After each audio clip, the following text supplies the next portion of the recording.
Welcome to the 50th edition of Make Pro Wrestling Majestic. Again, I am Tiger Height.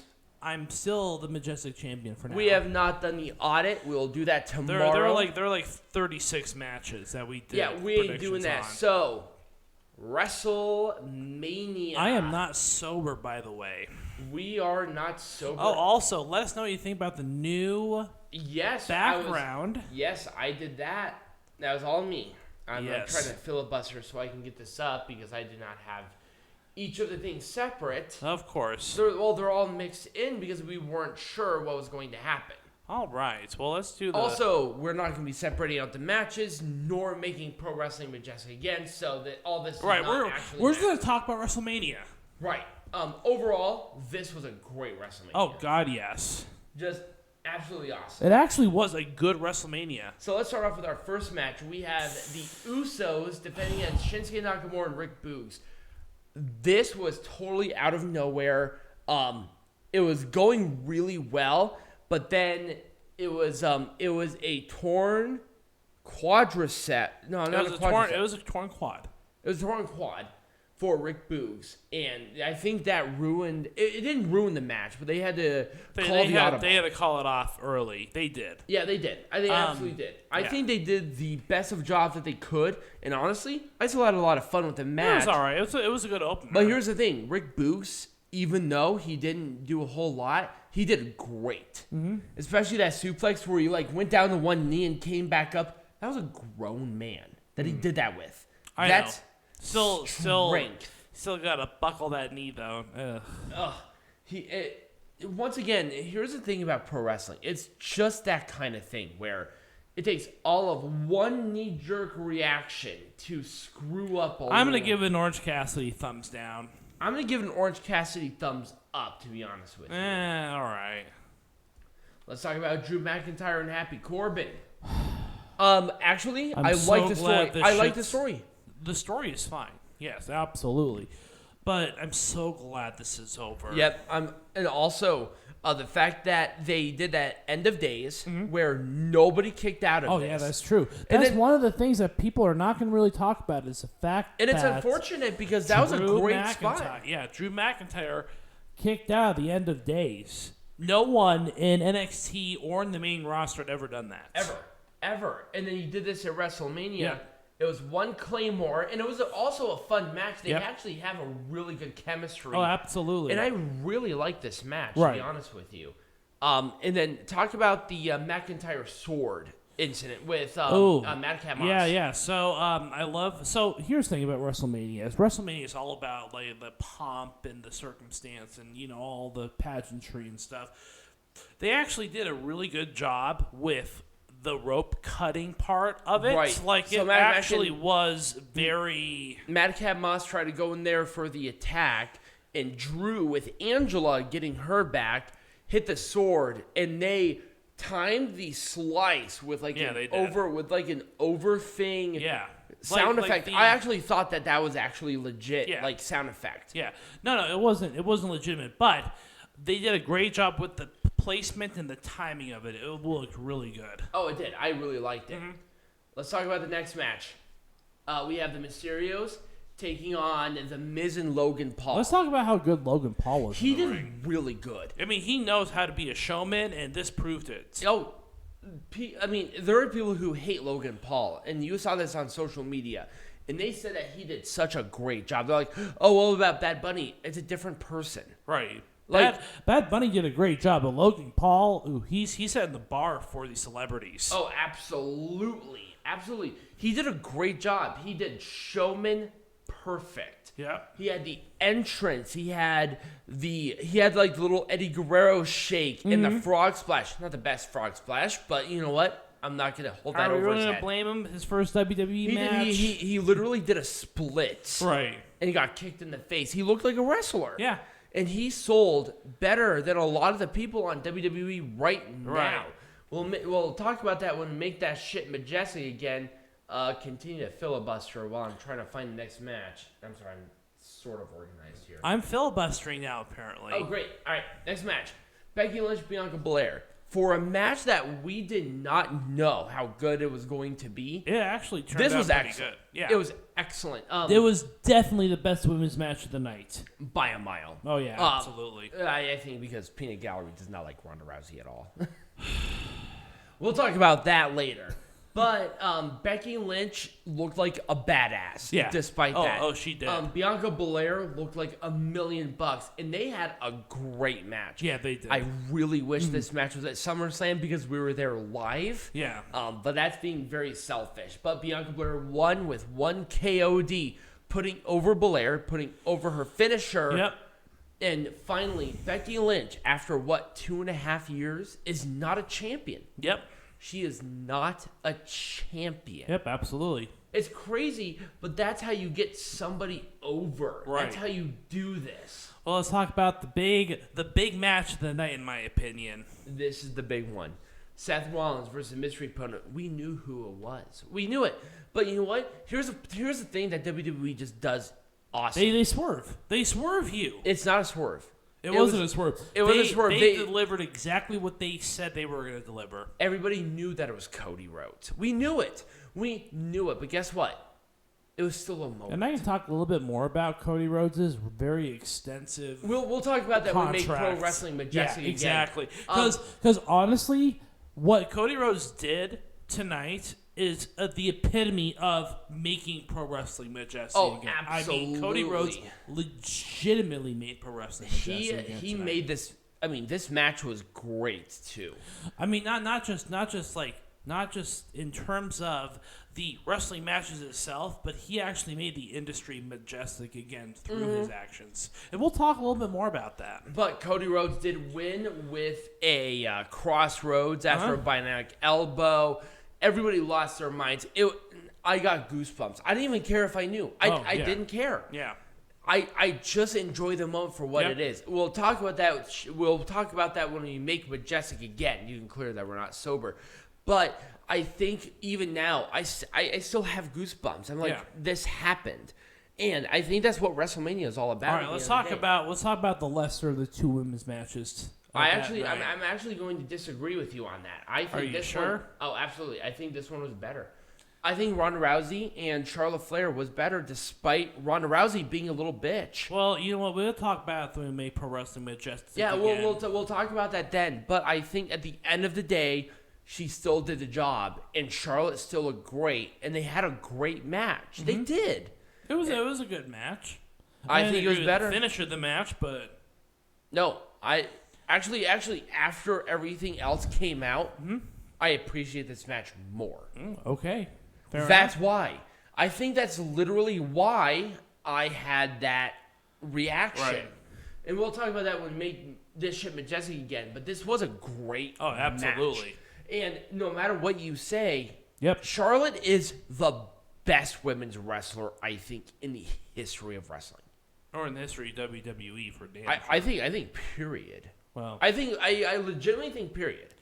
But we'll talk about that when we make this shit Majestic again. I don't even know how we're gonna do that. This was awesome.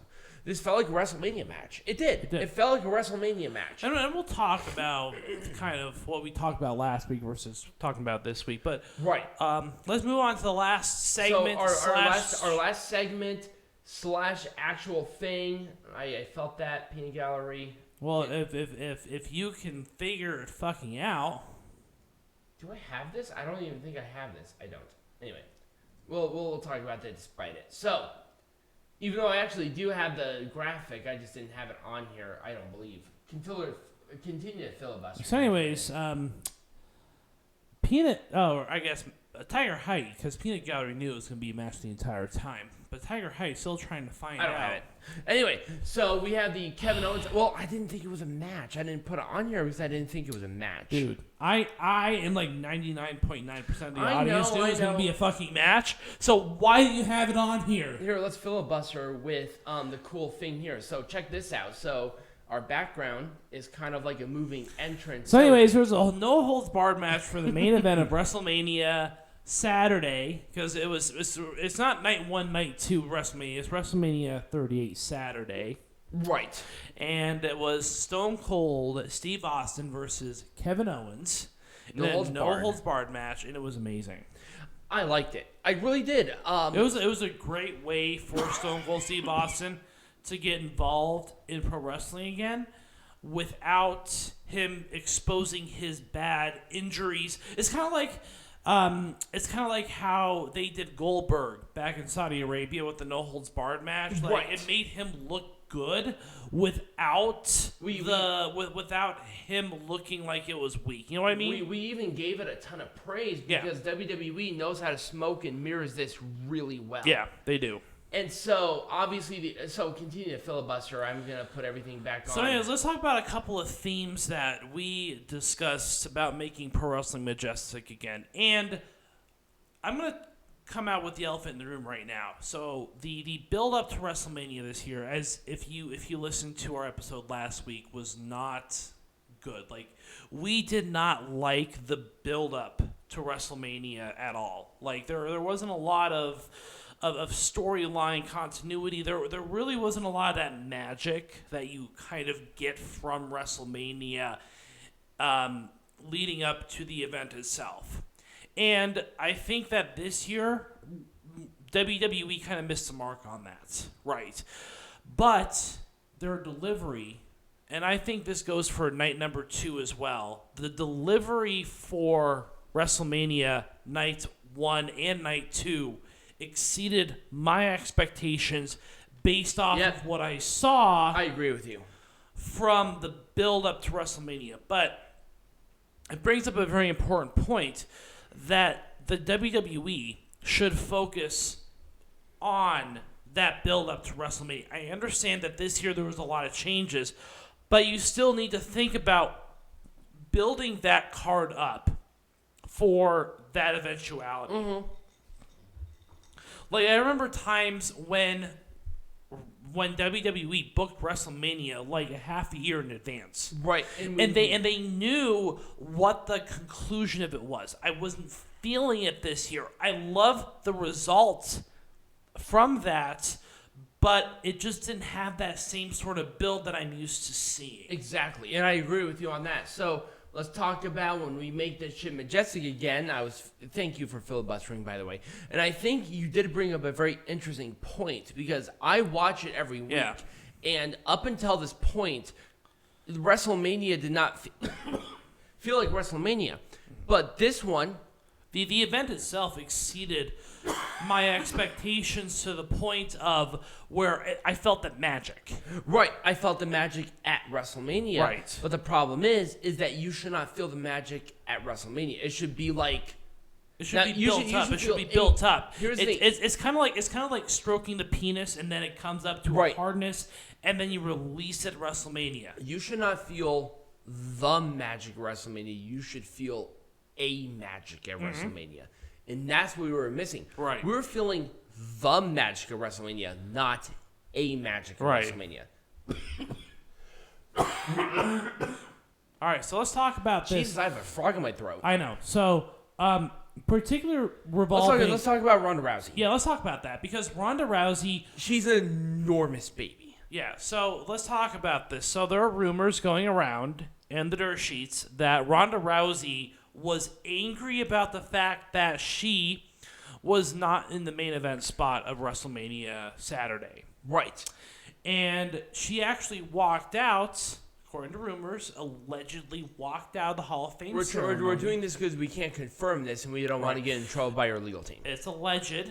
She walked out because she had a heated altercation with people higher up. But she's an enormous baby. I think originally she was slated to win this match. She lost the match as a punishment. I think so. For her actions at the Hall of Fame ceremony. You do not fuck around with the Hall of Fame, especially with the emotional standpoint of the Undertaker going into the Hall of Fame, especially with Shad Gaspard, which is where she allegedly walked out of, was during the Shad Gaspard moment. Really? I didn't know about that. And also Vader, who passed away. You do not do that. I don't think Ronda Rousey has any respect for this business anymore. She has no respect for wrestling. And that is why I don't have any respect for her, because she created this whole Hoggly Blosh for no reason. Yeah. Because she wasn't in the main event spot. Well, who fucking cares? Who fucking cares? It was Stone Cold Steve Austin. At the very last spot, you're not Stone Cold. Right. Stone Cold Steve Austin is at such a different level. Right. Now, obviously, given that circumstance, now, once again, this is only alleged, so we cannot, say for sure. Right. But I think with Ronda Rousey losing, based on the actions alleged before, this was the right call. Yeah. I don't particularly like Charlotte being in the, in that main event spot again. But the problem is Charlotte, number one, is too good. She's awesome. She did a great job. She feels like a champion. And I would be so happy for her to be my champion on any brand roster period. Okay. Well, let's talk about the other thing I really want to talk about for this night, and that's Cody Rhodes. Well, we'll talk about that when we get... Oh, actually, no, that's actually the next thing. So great. Yeah, good segue. I don't care about the other matches. I want to talk about Cody Rhodes specifically. So this is more of a reaction to the marks that were like, oh, Cody Rhodes sold out. Oh, blah, blah, blah. Yeah, blah, let's talk about that Let's shit. talk about that for a second. Do you not realize that Cody Rhodes put wrestling into a place where wrestlers can get more money than ever before because they wrestle on a national scale? Let's talk about that. Cody Rhodes, he left WWE on bad terms. We understand that. He went and made a name for himself. He developed a character. He founded an entire wrestling promotion. And he didn't betray the wrestling promotion. The contract just ran out. He decided not to renew it.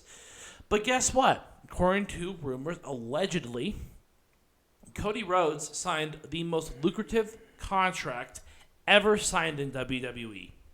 Millions of dollars per year. He was able to bring his character, his theme song, everything to the limelight. Yep. He tried his hand at being an executive, but he didn't like it, so he doesn't want to. He wants to be a wrestler. That's not what happened. The problem is with AEW is that they were taking more and more of that creative power away from him, here's the problem, though.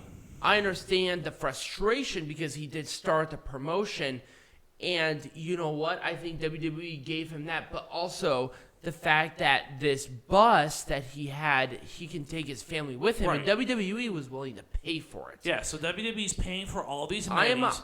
Here's the thing. They're paying him a lot of money, too. And here's the other thing. People are, like, trying to white knight with AEW about Cody Rhodes going back to WWE, but the thing is that everybody knew. Mm-hmm. Within the company that was going back, and guess what? They were liking it. They were commenting how great it was. You know why? Because they don't care. Right. AEW has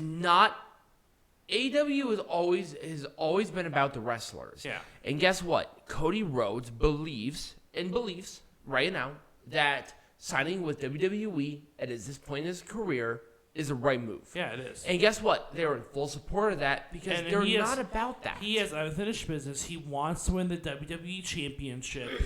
He wants to do these things, but guess what? He founded an entire company that gave him the opportunity to actually negotiate with WWE. And WWE is willing to pay more for these wrestlers now than they were maybe 3 years ago because of the fact that there are alternatives now. We'll see within maybe 5 or 6 years if there's going to be another transition. They're already seeing as MJF as being another prospect of the same sort of style. Yeah. And guess what? If MJF leaves AEW to go back to WWE for something, it's always going to be what are you going to do about that, you stupid smarks? I mean, honestly. Smarks are stupid. They don't understand. At the end of the day, this is business. It's business. These are independent contractors that are trying to make the best of their situation. If AEW cannot provide the amount of money that WWE can, and I'm sorry, they can't. Not yet, at least. Not now. Not now. Right, but what Cody Rhodes did for the industry can never be matched. Absolutely. And guess what? Like he and Seth Rollins had an awesome match. They had a great match. I wouldn't change anything about the match, but I wanted to talk about a moment that I will always have in my head of Cody Rhodes coming out. It's something that will live, just like Andre and Hogan staring each other down at WrestleMania 3. But again, it's more so of I just want to talk about how Cody Rhodes kind of changed the game. He was able to negotiate.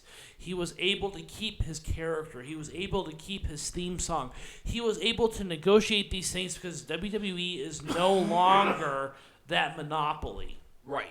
And I expect more wrestlers to follow in those footsteps. Right. Be like, oh, AEW, it's about the wrestling. I'm sorry, it's still a business. You, as an independent contractor, need to be placed in the best position possible to make the most money. Honestly, Cody Rhodes he won. He won the game of wrestling. Here's a great example. MJF is like in his early 20s.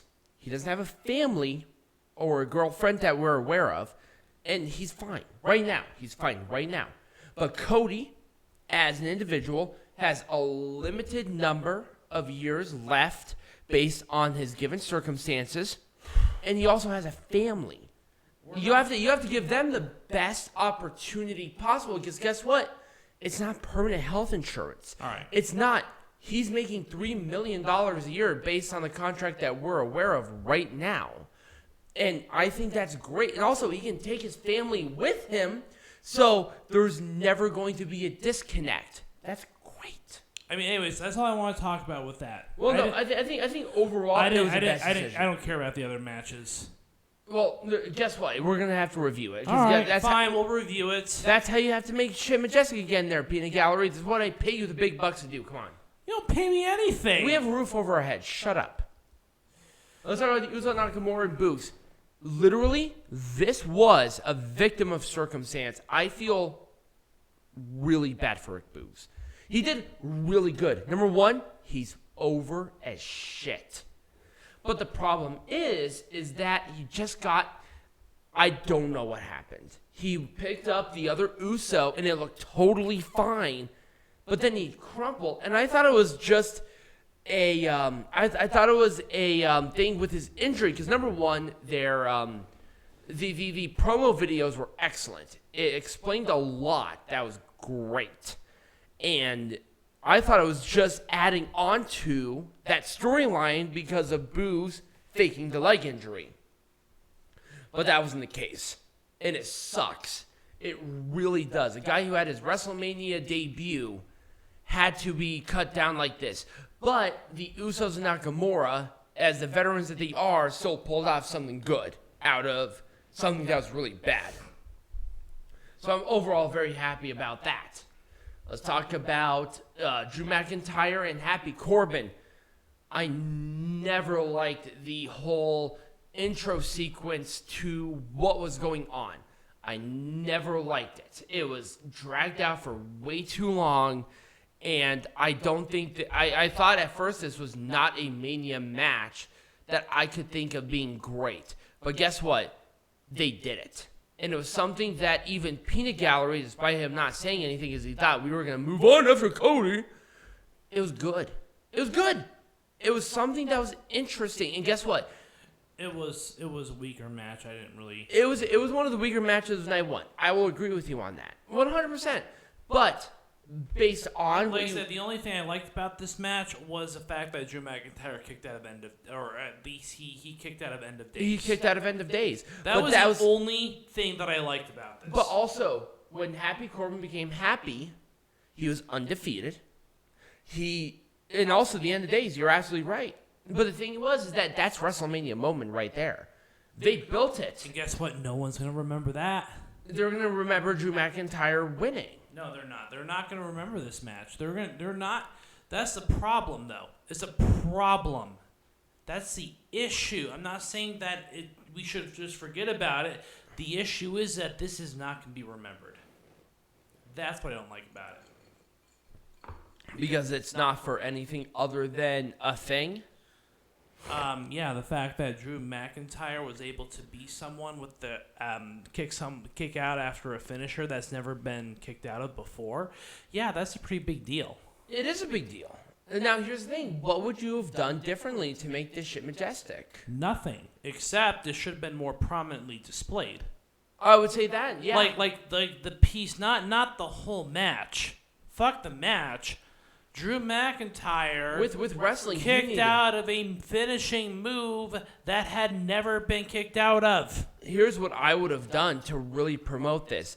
Literally for 2 or 3 weeks, have Happy Corbin hit him with End of Days and have Matt Cat Moss go in there and do like a pseudo 1, 2, 3 to promote that Drew McIntyre cannot kick out of this. That's how you really sell that thing, because here's the thing. Drew McIntyre is just not a normal wrestler. He's Drew McIntyre. Well, again, that's just poor booking. And this is an example of here's poor the thing. booking. We are trying to make this shit majestic, and that's our job. That's literally what we get paid for. I understand that. But that's how you make that shit majestic again, is those pseudo pins. And over time, people legitimately will look at that every single week and say, what's going to happen here? It was the WrestleMania moment that was missed. That's right. all I'm going to say. There was a lot else happening, and that's the other thing. Yeah. It's like if this was going on at any other pay-per-view, I think it would have been a bigger deal overall. But there was a way to do this that would have made it a much bigger deal. Now, Happy Corbin was undefeated when he became happy from the SummerSlam. And guess what? He did lose clean.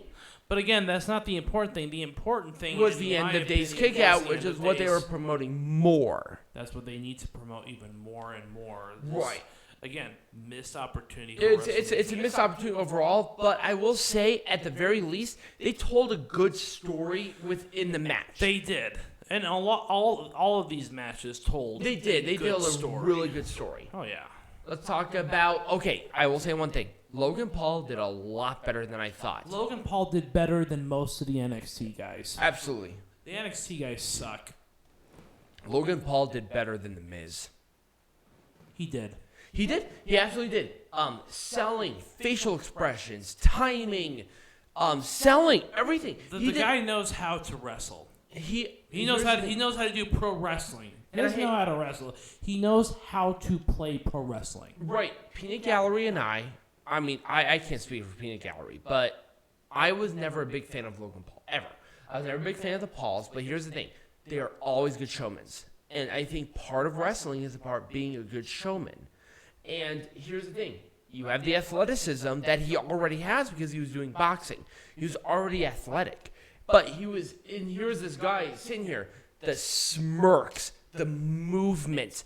He knows the nuances that I'll even say he did better than Bad Bunny. I'm going to say that straight up. Here's 100%. He knew the nuances of making this work, and he did it. Mm-hmm. And people hated him for it, but that was his point. He wanted people to hate him. And that's what made it great. Mm-hmm. And that's what makes pro wrestling majestic, is the nuances. He knew this. And I mean, he had so much experience around him. The Miz, who's been at least with WWE for, 15 years now? And Mysterio, who's been around the business for 30 years on this level. I mean, Dominik Mysterio even looked fucking good. And I'm not usually a big fan of Dominik. He was the weakest in this match. And let's put it that way. And that's sad because that's Dominik's full job. And Logan Paul comes in there with, he had training with MSK. And yet he still looked better. He felt like a star. And I think that was kind of the thing. It's like, why is Dominik here? I think Rey Mysterio should have tagged with somebody else. Dominik was just there. It kind of dragged Mysterio down. It did. And that's a problem. It is. And we've talked about how much of a problem Dominik is. I think Dominik is overall shafted because he signed with WWE at such an early age, and he was trained within that system. He needs some time on NXT. He's trying to fill the shoes of a legend. Yeah. At his age and his experience, it's not going to happen. No, it's not. Anyways. And that's a big problem. I feel bad for Dominik. Right. There's potential there. He has something. But the problem is that if he has to drop to Mysterio. But he can't. No. He can't. And I think, honestly, the best thing for him is to be released from WWE. I think it should be. Okay, let's move on. But the last thing is, You kind of overstayed your welcome there. Let's talk about that. Let's talk about Becky Lynch. Becky Lynch did a lot better this time than she did last pay-per-view. I was very scared about this match for a lot of reasons, but I think they tied in what happened at SummerSlam very well. Which is what I wanted. But and then you saw, oh shit, you can get her on a surprise whatever. Right. You caught her at a random time. Here's the thing about WWE. When they hit long-term booking, it's a slam dunk from across the court. WWE plays chess. The rest of the wrestling promotions play checkers. Absolutely. 100 million %. And night proved it. Absolutely. Or at least night 1 proved it. Night 2, we'll talk about. We'll talk about night 2 because we're kind of in and out on about that one. But overall, this was awesome because Becky Lynch looked like a star. Bianca Belair, that whole entrance with that orchestra playing, it felt so incredible. And when she won, finally, taking Becky Lynch off of a pedestal from, 2.5 years of being a champion? Yeah. That's big. Yeah. Bianca Belair has transcended women's wrestling at this point. She is on such a different level of star. And this is where WWE shines. I wouldn't have done anything different now at this point. Not. Hindsight's 20/20. I wouldn't have done anything different. Anyways, yeah. I still wish it was Ronda Becky, but it is what it is. Well, okay, let's move on to the Stone Cold Steve Austin match. All right, Stone Cold Steve Austin. I have the picture, but whatever. I was worried. I knew that they were going to do it. I was worried. I was too, but again, no holds barred match for someone like him who's in that condition. Perfect. Absolutely perfect. And the person that he was facing. Yep. One of the safest workers in the industry. Right. Stone Cold chugging beers. And that's what people want to see. They don't want him to put on the black tights and do like rest holds. They don't want that. They want Stone Cold. And I'll be honest with you, I really wish they didn't do this. I did. I didn't want them to do this. But here's the problem, is that they really made themselves out for something to go catastrophically wrong. And all it took was one bad move to tweak.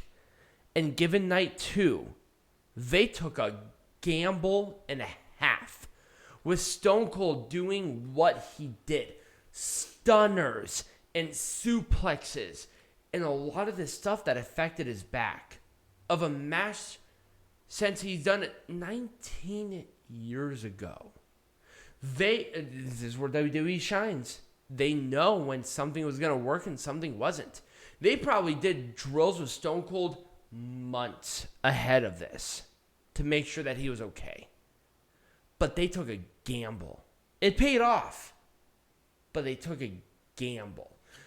Well, isn't that what the wrestling industry is all about? I think the way isn't the spirit of WrestleMania itself taking a gamble? I think it is, but at the same time, a gamble is one thing, but gambling with literally your most popular star, period, is a much different gamble.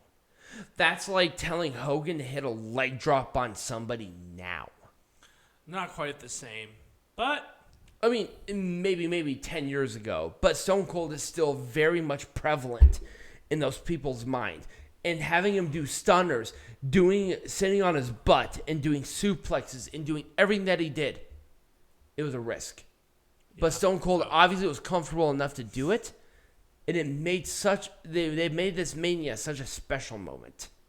I was so happy. All right. Well, anyways, when we come back from our break, we're going to talk about night number 2. Yes. Which was Sunday, which was tonight. Yes.